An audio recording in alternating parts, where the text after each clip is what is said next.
I want you to picture yourself on a Friday evening.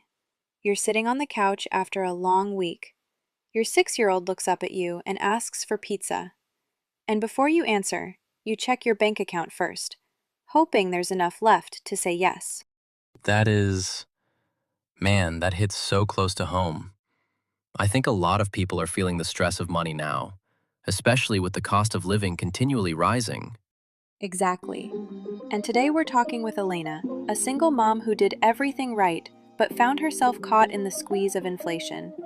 I'm really excited to share that this is the first episode of our series, Frugal Footprints, where each episode tells the story of one person's financial journey.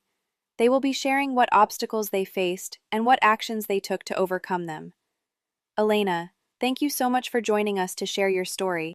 Thank you for having me. It's still a little hard to talk about, but I think it's so important that others hear about my journey. If I can help just one person overcome their financial obstacle, sharing my story is all worth it.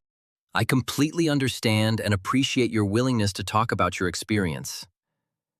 Take us back a few years. What did life look like for you then? I understand you were in a good place financially. Yes, I've been an administrative supervisor at the hospital for almost 10 years now. I have my two boys, ages 9 and 6, and for a long time things were stable. I paid my bills on time, I didn't shop excessively, and I could save a little. But then things started to change. And what was the very first sign of this change? My lease renewal. My rent increased by $200 per month. Wait, $200? For the exact same apartment? That certainly puts a dent in your budget. It definitely did. But I didn't panic, I adjusted. I figured I could cut back in other areas to cover it, but then the grocery bill started going up.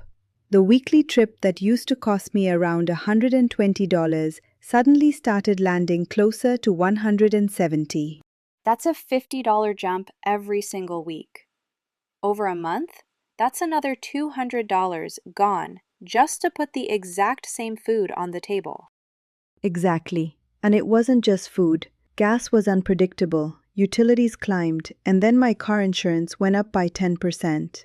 It wasn't one massive emergency that broke me. It was everything, almost all at once. I started checking my bank account constantly, watching my savings slowly disappear to pay for a car repair and an unexpected medical bill.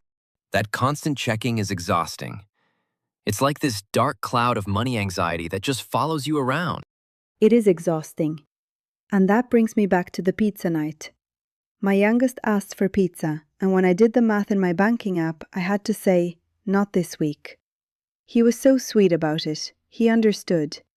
But later that night, I just sat there feeling completely defeated. Not because of the pizza itself, but because I realized I wasn't in control anymore.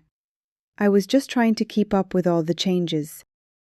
That feeling of losing control is exactly why so many people shut down. But you didn't shut down, Elena. What was the first step you took to reclaim that control? I decided to track every single dollar for a month, and what I found surprised me.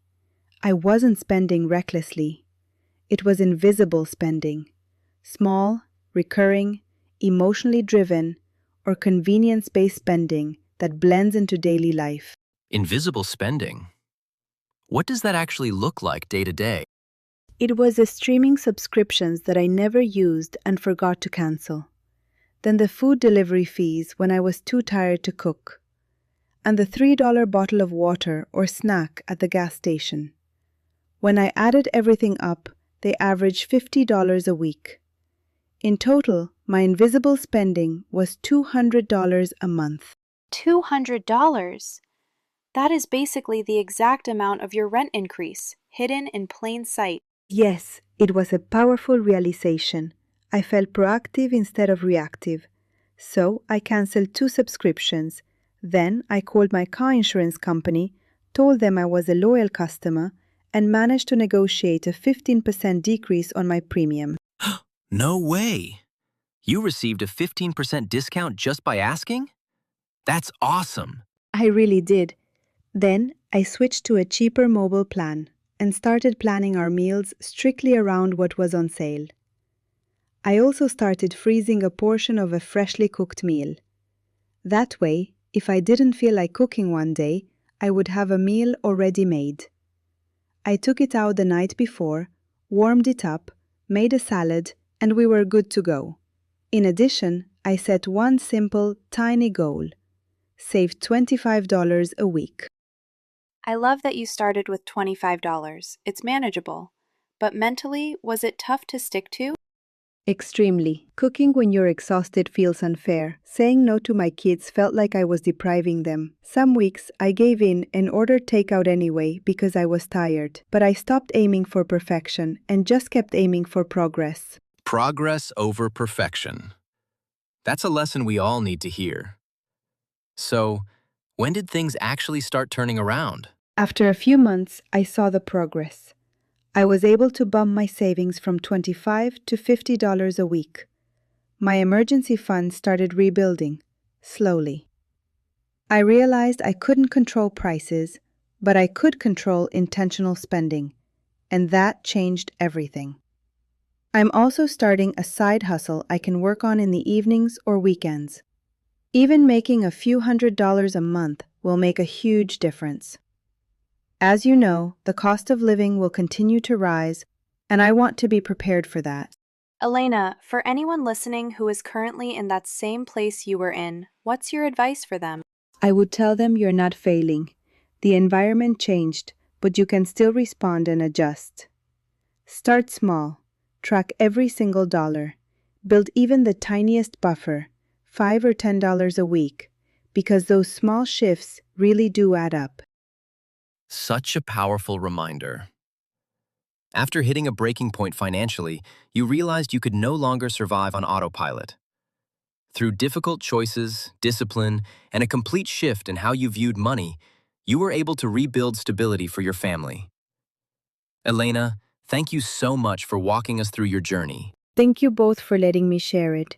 It's never too late to take control of your financial situation, even when you think it's impossible. Absolutely. Thank you all for listening to our first episode of Frugal Footprints, stories of ordinary people making intentional decisions in challenging financial situations. One choice, one step at a time. If you want to hear future stories like Elena's, be sure to subscribe. We'll be sharing a new story each month. As you heard from Elena herself, spend with intention, save with purpose, and we'll see you next time.